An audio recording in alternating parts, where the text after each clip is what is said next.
Welcome back to the Hitting the Turnbuckle podcast. We are on the road to Buckle Up Free, our third joint show with Ignite. And joining me today is someone that made such an impression at the last show, where there was so much demand for him to come back. He was a part of a triple threat match that opened the show. And if we had closed the show at that point, no one would have complained because it was probably, well, it was certainly my best triple threat match I have seen in the UK, shall we say, probably in the US as well. But it is the absolute geezer. It is Tommy Tanner. How are you, my man? I'm all good. I'm all good. Very happy. Like you said, very happy with that match. And yeah, all good at the minute. Thanks for Oh, having me on. no, you're very welcome. Thanks for coming on. Now, we just talked briefly before we started. You've spent the last 2 weeks in Butlins. Now, many people would think, what a great experience that will be, getting drunk and everything for 2 weeks solid. But yours was slightly different to that. It was. Yeah, on the road with the boys. So we do Skegness, we do Bogdan Regis, and we do Minehead. Hmm. So we're constantly traveling. We're putting the ring up each day, taking it down, wrestling every night, going to the gym, trying to keep the food in check. So it's a pretty challenging task, but also a privilege that I get to wrestle every day in front of such good crowds. So yeah, it was brilliant. How do you keep the food and everything? Because obviously, look, you're wrestling 2 weeks, you're traveling to from a venue, as you say, you're putting the ring up, putting it down, so it's late when you're finished. How do you keep sort of in check with dietary and everything? To be honest, it's still something I'm trying to find my feet with.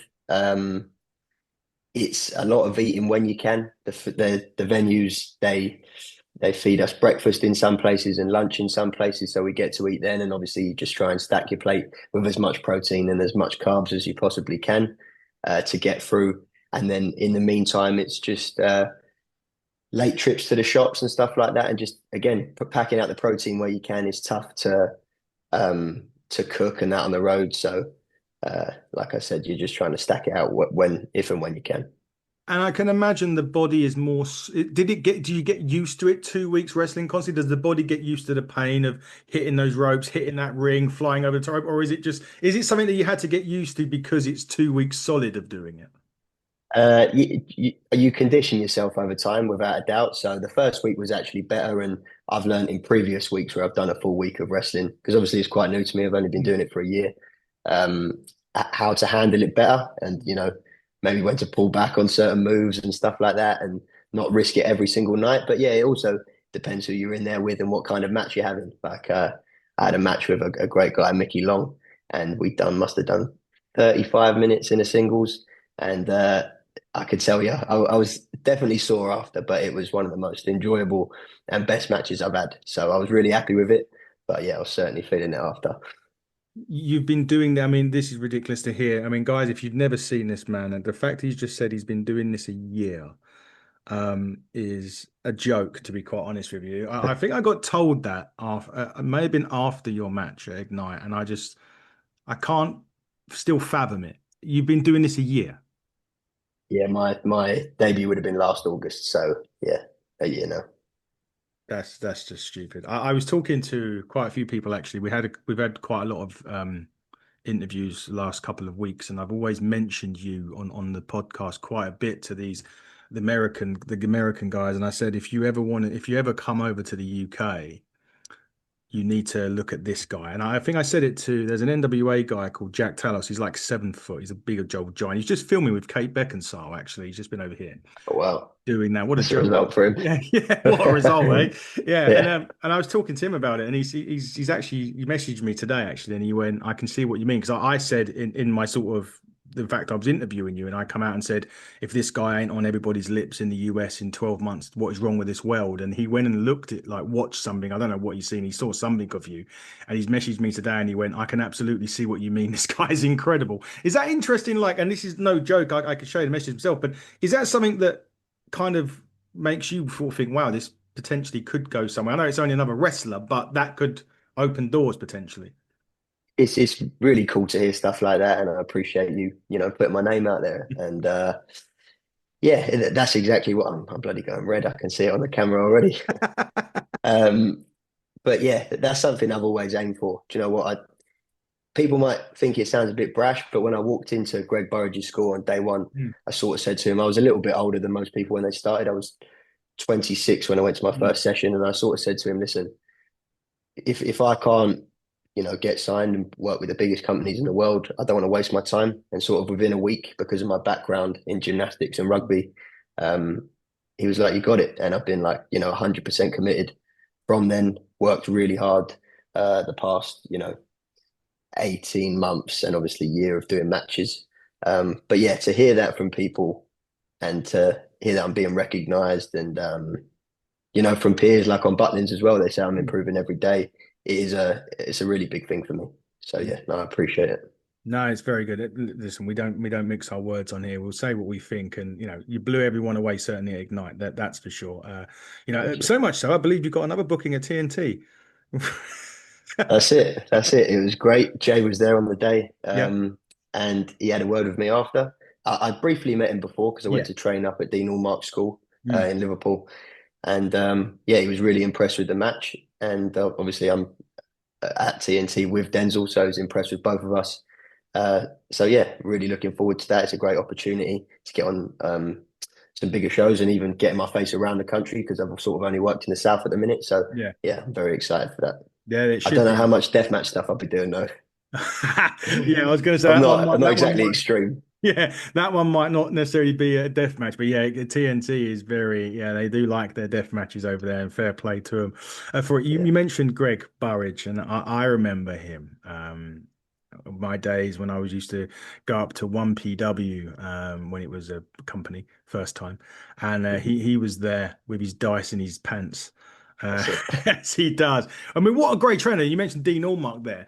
Um, what was the sort of main takeaways that you learned from working with both of those? Greg, he's near enough taught me everything I know. I've been with him from day one over the past 2 years now.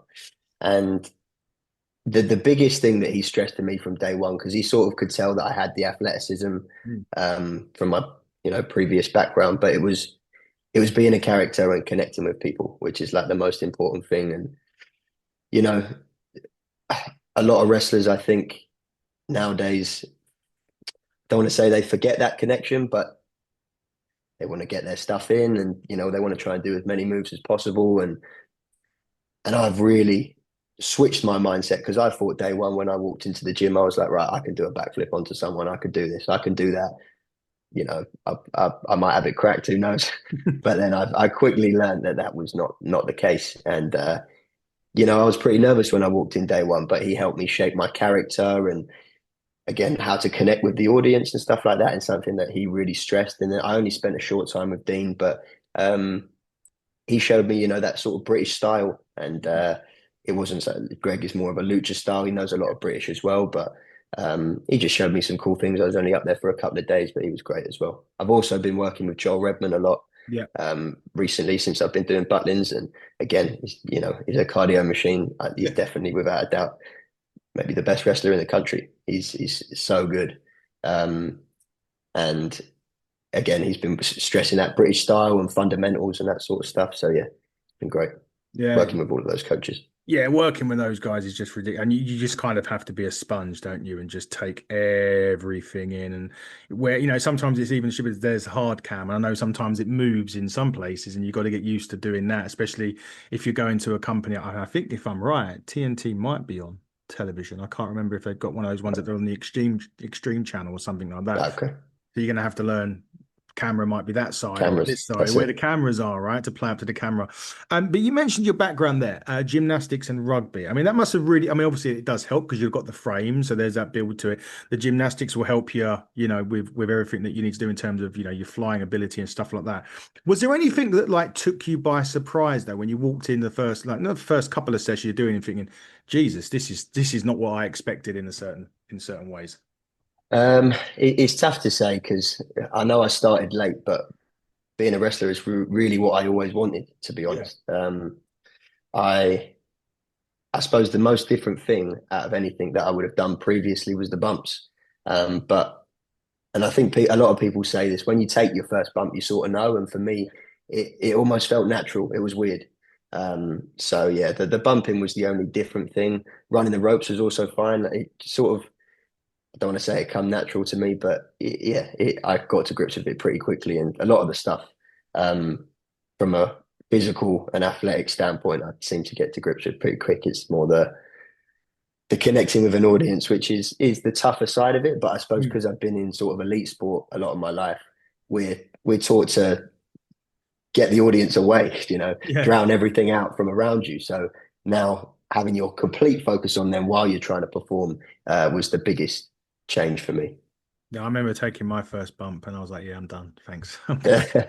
There you I, go. I've done it. I've done it. No, to be fair, I've done it a few. I did do about a month or so, but it was just, yeah. I knew. I kind of knew. The character side wasn't too bad, but the Mm, bumping was just stupid, and I was never going right. to be able to do what you guys do so very, very well. You mentioned the character though, because obviously the Absolute Geezer is kind of a great thing anyway. Because I think sometimes even in the name, right, Charles Crowley, spectacular twat. So you kind of like, you kind of know what you're getting. But with your one, it kind of works both ways, doesn't it? Because the absolute geezer can be a great, the fans could love him, but at the Mm. same time, if you flip to switch, you've got that kind of, without being, you've got that brash arrogance, and you've got that sort of face that, when you smile and stuff, people are like, they either want to, they love you or you hate you kind of thing. Do you know what I mean? But it works both ways for you. It could work both ways as a character for you.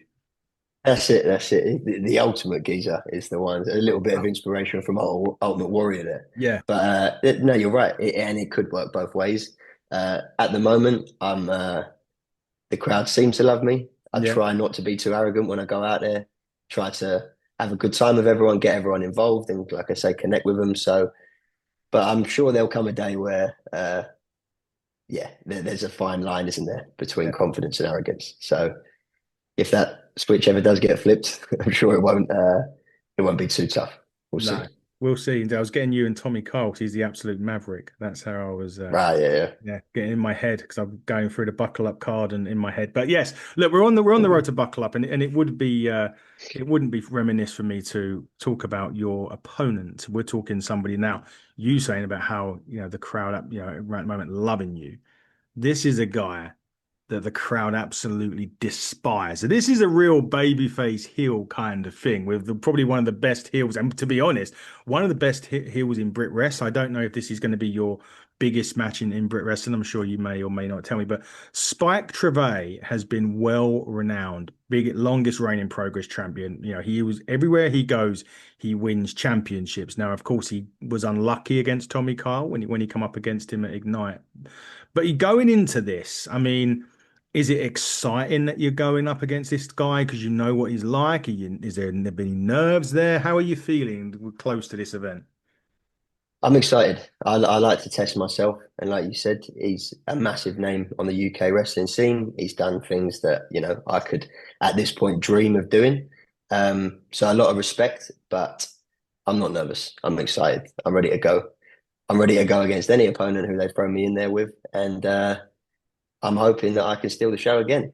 Not me, last time it was the three of us, of course, but I'm ready to leave it all out there. So I'm very much up to the challenge.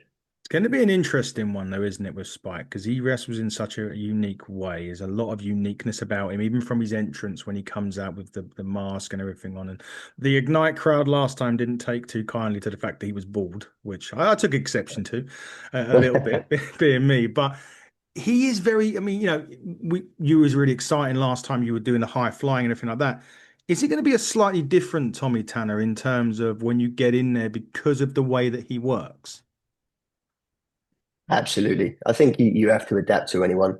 Mm. Um, I might have been confident last time, maybe even arrogant to throw some of the moves out that I did. Um, but they paid off. But I definitely can't take Spike lightly. Um, I think I'm going to have to be a little bit more cautious with this one, without a doubt. So, like I said, I'm going to give it 100%. Um, and yeah, I suppose we'll see. We will. We'll see what happens this coming September. Now I'm going to take a break away from you a second. I'm going to ask you some random wrestling questions, like I do on this channel. I did even ask Jack Talos this, and loads of others that we've asked before. You mentioned Ultimate Warrior there, but I wanted to give you a thing about wrestling theme songs. Now, if you had, what's your like? If you have you got any on your sound system that you use when you're I've got training? plenty. Never Go. plan it. Yeah. What's your go-to then? You go to free, for example. Go to during a workout. Is that what Yeah, or gee, if you're in the car and you want to put a tune, what's the the one that springs to mind is Edge, yeah, Metalingus. good point. Yeah, Uh, you know, that's always when I think of an entrance, that's my go-to every time. It works great as a song, and then obviously with that little starting bit attached just before he comes out, it's great. it is. And now, the time of recording, guys, this was recorded just before Forbidden Door, so I'm going to be able to see him this coming Yeah, Sunday at Forbidden Door great. and getting my media pass that I get. So I get to go and see the post-show press conference, which Quality. normally of AEW doesn't disappoint. I don't think having a CM Punk shirt would work though during those ones, but no, it would be good. And Edge's song, yes, it is one of my go-tos as well. They are. It is very. It's one of those ones that just hits. I suppose just hits right, doesn't it? In a lot of ways That's it. That's with it. Edge. What's your favorite like pay-per-view? Not a year, not in the particular like, but what's that pay-per-view every year that you have to watch? Oh, probably Royal Rumble. Yeah, good lad. Yeah, me too. Yeah, It's the love one. Royal Rumble. It's the one that I'm still yet to go to. I wanted to. I've never Really. been to. I've done Mania. I've done five of those. I've been very privileged to go up there and do that. Not the two-nighters, and you'd never get me doing a two-night Mania. Mm, But Rumble's the one I've not been to. I've done the SummerSlam when it was over here in '92. I was 6, 8, something like that when it come over. right. So I was old enough to do that, but I was never done a Rumble, and I need to. It's I was meant to go on my 40th, and heart failure scuppered that, so that Right. ruled me out of that one. So now I can. I need to. I think it's on the cards. Probably won't be next year. Without a doubt. It's in Saudi Arabia, but maybe, Is it maybe really? Oh God. along with everything fucking else soon. But yeah, maybe the one after. Who knows? Going back to that, if you could have an evening with so Tommy Tanner, and you've got an evening with three other people in wrestling, whether they're wrestlers, whether they're personalities of wrestling, whatever they're doing, but they're in wrestling, who would be the three people you would have around that table with you? Right. AJ Styles would be number one for Lovely. me. Favorite wrestler. So he's straight in there. Matt Cardona comes to mind. He's Uh, he's an interesting character, and I love everything that he does with social media and stuff. So I yeah. probably have a lot of questions to ask him. And the last person, oh, Shawn Michaels. Michaels. I Yeah. think, yeah, it would have to be, greatest in-ring performer there is. Obviously, AJ, I feel like is like the 2.0 version. Yeah. But yeah, no, I love them both. And the dream match that we come that close to seeing as well. Yeah. Oh, that poster that got made up I between know. the two of them, I think about it all Oh, the time. If only. remember it was like they're standing literally like that, aren't they? And it's That's it. That's it. God, Yeah. yeah. I thought it was going to happen, but I think they asked him to be fair. I think he did ask him to do it. Yeah. Didn't he I didn't think want he to was miss. close to it, but yeah, it's a Yeah, bit of a tough one, isn't it? When you're past the prime and you want to give a yeah. match that people are going to remember. So maybe They it was would for the have best. done though. They would They have would done. have done. Of It would have course been they would have done. quality. I Yeah. don't care. It would have been great, but that's one match we would never get anymore, unfortunately, which I would have loved. Yeah. My three would have been Paul Heyman. I would have added in because Had been great. Yeah. just because knowledge factor for me. So That's what I was thinking about with Matt. So yeah, yeah, Paul probably might even be a better option because well, exactly. that's what I'm all about the learning. That's it. Yeah, exactly. Paul Heyman, Triple H for me, and maybe Right. Undertaker, just because Yeah. I've had the privilege of meeting him, but I've never actually like never had a long to have a conversation. It was very Wow. quick, but I privileged the fact I've managed to meet that guy and Triple H. We had this picture of us doing like this, and the arm difference in muscle mass was incredible between him and it. But Tommy, we're going to carry on now and go back through Ignite because you're not only coming to September, you're obviously in the finals of the Breakout tournament, which if you win that, you get an opportunity to take on an Ignite champion at any time. I think Kian Cameron's in there, I believe. He's one of the guys that got through. The other guy's going to kill me because I can't remember who it is. Guy at the time at the Tall moment. Tom. Thank you. Yeah, he will kill me. Tall Tom. Don't Tall worry, Tom. I've been scouting out my opponents already. I know the score. You've been watching. I'm glad that you have. So yeah, that's coming up in November. Now, obviously, winning that gives you an opportunity, either the Ignite champion or our champion, Luna, at time of recording. Is that gonna, have you got one eye on that? And is that going to be, and are you going to do it? I don't say you're going to do it the right way, but should you win that match, will you announce when you cash in, or have you got a little plan perhaps for these champions? Should they need to have their head on a swivel, shall we say? Do you know what? I haven't planned anything yet. All I've planned is that I'm going to win the tournament. That's what I've got in mind right now. So I'm not too worried about cash-ins at the moment. When the time comes, I'm sure I'll see the opportunity and grab it with both hands. But yeah, I've got my eyes first on Kian and Tom getting past that challenge and actually getting the shot. So that's the main thing for me. That's going to be an interesting one, isn't it? Because that really is a different styles, two different styles in there, isn't there? Kean Cameron, very high flying, very quick, tall Tom. I think he surprises a lot of people. There's a few of the big guys that now, I wouldn't say can move, but like they more, there's more about them than just a big guy now, isn't there? Tall Tom's one of those guys that he's hype, but he's got a lot more to his game than just his size, hasn't he? Absolutely, absolutely. But I think that's, there's the old saying, styles make fights. Yes. And to have three completely different styles, I think obviously me and Kian are both high flyers, Mm. um, but yeah, we definitely wrestle different. I think that would be really interesting. I think, obviously the one I had with Jaden and Denzel, Yeah. similar stature, I think, between the three of us. And we put a lot of cool stuff in there. But yeah, I think that's what makes triple threats so interesting is when you have a complete mix. So I'm sure that will give us a completely different flavor when we get to that.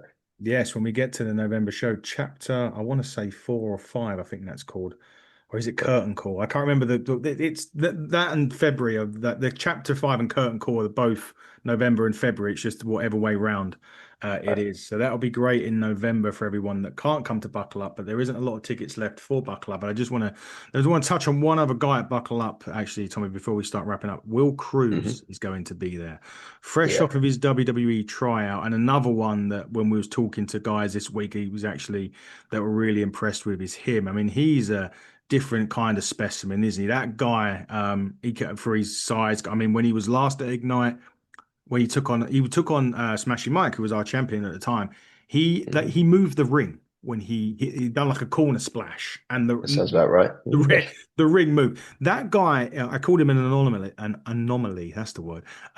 He really is something totally different to what's out there in a minute. And with that in mind, is that kind of something that being unique and having that something different about you can kind of get these other companies looking at you as well? Because there is just, you've got that something different that maybe 4 or 5 other people haven't.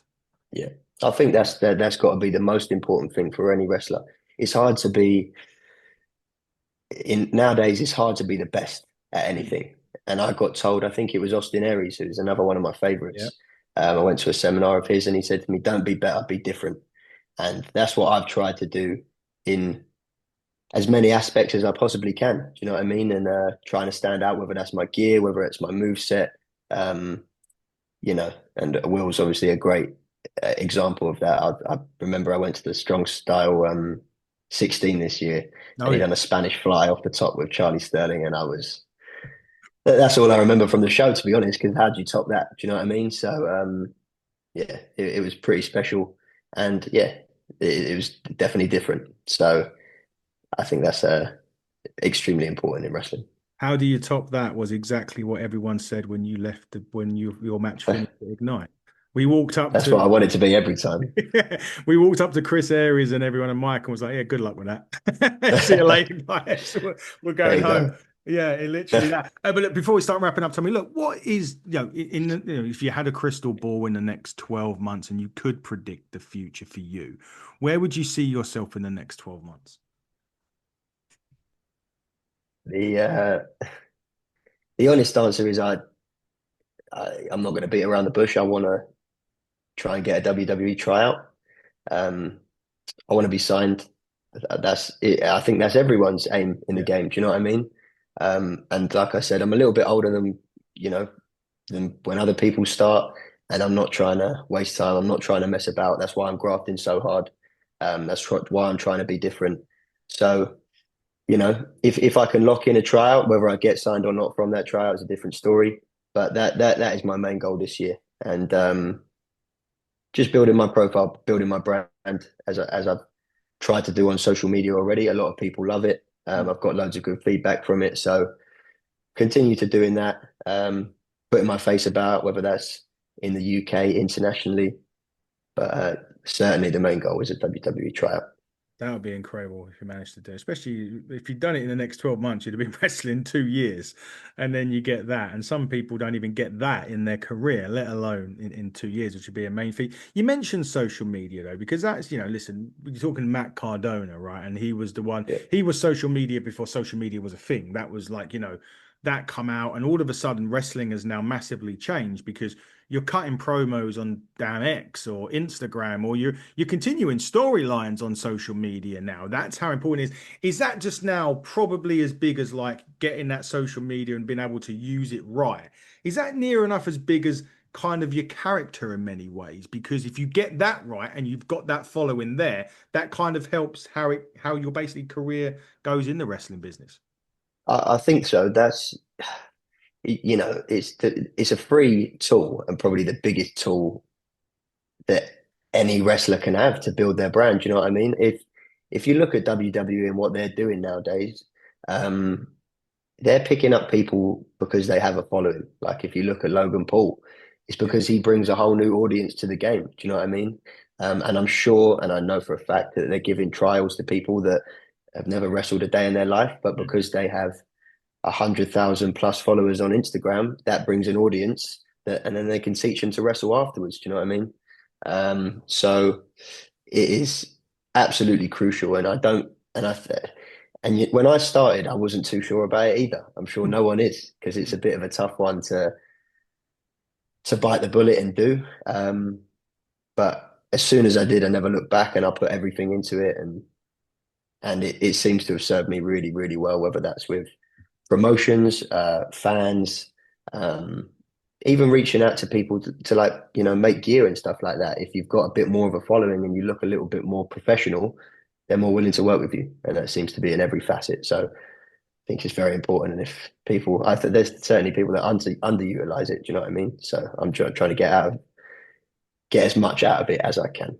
Indeed, and you certainly will. But if promoters are looking to book you, sir, where can they go? Where can they find you on social media, and what do they have to do to get the Ultimate Geezer on their show? You could just shoot me a DM at the Tommy Tanner on Instagram. That's the easiest way to get in touch with me. My email's on there as well. So there you go. Do it that way. And just before we wrap up, Tommy, final words to Spike Trevay ahead of Buckle Up 3. Be ready. Be ready, son. That's it. Be ready. Spike, be ready. Everyone in Shenley Road, be ready for what will be an incredible afternoon/evening of action as Hitting the Turnbuckle and Ignite one more time present Buckle Up 3 with an incredible card, including this man against Spike Trevay. Will Cruz against Tool Tom. What a match that's going to be. That's going to be an incredible encounter as well. And Aluna, our champion, will make her second defense of the Turnbuckle Championship against the now Ring of Honor Alexis Falcon after this evening. For those of you that haven't seen, so I know this is out after Forbidden Door, so and after Ring of Honor, so you will know. But congratulations, Alexis. We look forward to seeing you there, guys. Limited tickets are available. Go to 96 Eventbrite, type in Buckle Up Free.